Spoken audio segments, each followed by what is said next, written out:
To wannan bawan Allah da kuke gani iya neman wani tallafi wanda kuma insha Allah za mu mai daidai gwargwado yadda zai yi. Ka ce kana so ka kowa makarantar boko ne ko? A wani unguwa kake? Rijiyar Lemo. Ka yi islamiyya?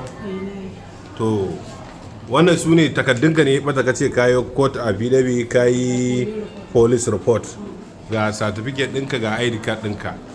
Yanzu makarantar da an biya kuɗi za ka je ka shiga ka koma ka ci gaba da karatu? Da na an zan koma kana shaye-shaye ne? Wallahi ba na shaye. Tsakaninka da wa? Na rantse da Allah da ya. Kuma aka biya ma kuɗin makarantar za ka yi karatun sosai? Wallahi ba inda zan koma ma zuwa. Ba inda za ka koma zuwa? In je in nemi wai a taimakon kwaye. A ina makarantar take?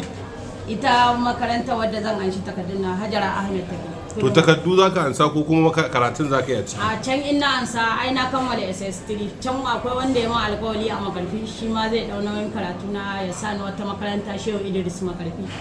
A makarfi? To ba matsala. Tattara sa kayan. Ka ce dai baka shaye-shaye? Wallahi ba na. To